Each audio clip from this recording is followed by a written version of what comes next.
Hi ഡിയസ് കുടിവനി പുതിയൊരു episode promo review വിശേഷങ്ങളിലേക്ക് എല്ലാവർക്കും സ്വാഗതം.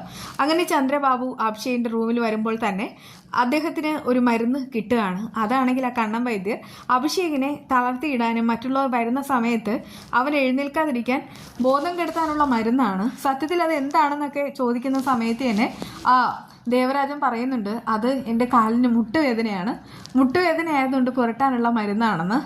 എന്നാൽ അത് കള്ളത്തരാണെന്ന് ചന്ദ്രബാബുവിന് മനസ്സിലാവുന്നുണ്ട്. എന്തായാലും ഇത് ഞാൻ ഫോറൻസിക്കിന് അയക്കും, ഇതിലെന്താണെന്നുള്ള കാര്യം ഞാൻ തെളിയിക്കും എന്നൊക്കെ ഇങ്ങനെ പറയുന്നുണ്ട്. അതേസമയം ദേവരാജൻ പറയുന്നുണ്ട്, ഇതിപ്പോൾ മനഃപൂർവ്വം എന്നെയും എൻ്റെ മകളെയും കുടുക്കാനാണോ നിങ്ങൾ ഇറങ്ങി തിരിച്ചത്? അത് കേട്ടിട്ട് ചന്ദ്രബാബു പറയുന്നുണ്ട്, ഞാനിവിടെ ഇപ്പോൾ വന്നത് പോലീസ് ഓഫീസറായിട്ടല്ല, അബിയുടെ കൂട്ടുകാരനും ഏട്ടനുമായിട്ടാണ്. പക്ഷേ എനിക്ക് പോലീസ് ഓഫീസറാകാൻ അധികം താമസമൊന്നും വേണ്ട. അതിനുശേഷം സംശയാസ്പദമായിട്ട് ചില കാര്യങ്ങൾ അദ്ദേഹത്തിന് മനസ്സിലാവുന്നു. അതുകൊണ്ട് തന്നെ പ്രമീളെ വിളിച്ചിട്ട് കാര്യങ്ങളൊക്കെ ചോദിക്കുന്നുണ്ട്. അതായത് അബിയും ദേവബാലയും എന്തൊക്കെയാണെന്ന് അങ്ങനെയായിരുന്നു ലാസ്റ്റ് കാണിച്ചിരുന്നത്. എന്നാൽ ഈ പ്രമീള മിക്കവാറും ദേവബാലയ്ക്കും ദേവരാജനും എതിരെ പാര പണിഞ്ഞിട്ടുണ്ടാകണം. അതുകൊണ്ട് തന്നെ ഈ ചന്ദ്രബാബു വന്നിട്ട് പറയുന്നുണ്ട്, മാഷേ നിങ്ങൾ ഇപ്പോൾ ഭയങ്കര സന്തോഷിച്ചിരിക്കുന്നുണ്ട്, അതായത് നിങ്ങളുടെ മുറിവെണ്ണയാണല്ലോ ഞാൻ കൊണ്ടുപോകുന്നത് അതോർത്തിട്ട്.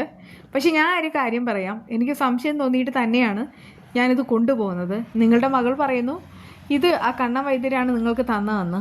ഇതിനർത്ഥം എന്താ? അബിതേ ആര് വന്നാലും ഇങ്ങനെ മയങ്ങി തന്നെ കിടക്കാണ്. അവരോടെല്ലാം പറയുന്നത് ഒരേ ഒരു കാര്യം, ആളാണെങ്കിൽ വേദന കൊണ്ട് പുളഞ്ഞിട്ട് മരുന്ന് കഴിച്ചുറങ്ങുകയാണെന്ന്. ഇങ്ങനെ എന്താ അബി ഉറങ്ങുന്നത്? എന്തായാലും വിളിച്ചിട്ട് പോലും ഈ ഉറങ്ങുകയാണെങ്കിൽ പോലും നമ്മൾ തട്ടി വിളിച്ചുണർത്തിയാൽ അവർ എഴുന്നേൽക്കും. പക്ഷേ ഇവിടെ അതുപോലും സംഭവിക്കുന്നില്ല. അതുകൊണ്ട് തന്നെ എല്ലാറ്റിനും ഒരു പരിഹാരം കണ്ടെത്തിയിട്ടായിരിക്കും ഞാൻ വരുന്നത്. പിന്നെ ഫോറൻസിക്ക് പോയിട്ട് ലാബ് റിസൾട്ട് വരുന്ന സമയത്ത് തന്നെ ഇത് മുറിവെണ്ണയാണെന്ന് തെളിഞ്ഞാൽ നിങ്ങൾക്ക് ചിരിക്കാം.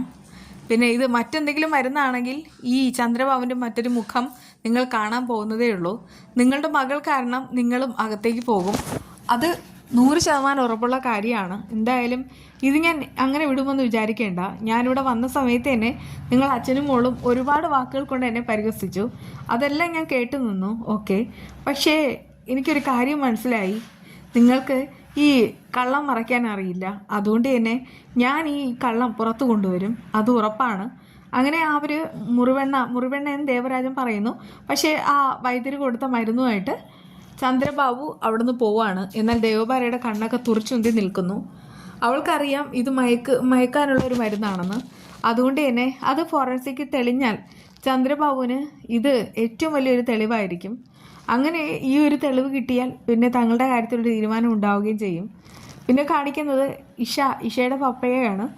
അദ്ദേഹമാണെങ്കിൽ ഇതുവരെ കണ്ണ് തുറന്നിട്ടില്ല. ഈ ഓപ്പറേഷൻ നടന്ന സമയത്ത് എല്ലാം കോംപ്ലിക്കേറ്റഡ് ആണെന്നാണ് ഡോക്ടർ പറഞ്ഞിട്ടുള്ളത്. എന്താണ് കാരണമെന്നൊന്നും ഇഷയ്ക്ക് അറിയില്ല. പക്ഷേ രാജുമ്മയ്ക്ക് അറിയാം. 48 മണിക്കൂർ കഴിഞ്ഞാൽ മാത്രമേ എന്തെങ്കിലും പറയാൻ സാധിക്കുകയുള്ളൂ. ഡോക്ടേഴ്സും നഴ്സും എല്ലാവരും നിശ്ചയാവസ്ഥയിലാണ്. കാരണം ആ റാംമോഹനാണെങ്കിൽ കണ്ണ് തുറക്കുന്നേ ഇല്ല. അയാൾക്കാണെങ്കിൽ അവർ മനസ്സിലേക്ക് വരാനായിട്ട് കഴിയുന്നതുമില്ല. ഇപ്പോഴും അബോധാവസ്ഥയിലാണുള്ളത്. എന്നാൽ ഇഷ പറയുന്നുണ്ട്, എനിക്ക് എൻ്റെ പപ്പയെ ഒന്ന് കാണണം. ഈ സമയത്ത് അകത്തേക്ക് കയറ്റിവിടാൻ പറ്റില്ല എന്നൊക്കെ ഡോക്ടർ അങ്ങനെ വാശിയോടുകൂടെ പറയുന്നു.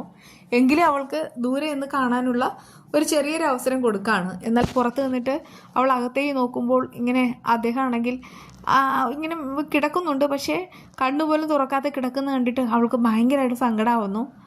എന്തായാലും ദേവബാല പോലീസ് അറസ്റ്റിലാവുമോ എന്നൊക്കെയാണ് ഇന്നത്തെ ഹെഡിങ്.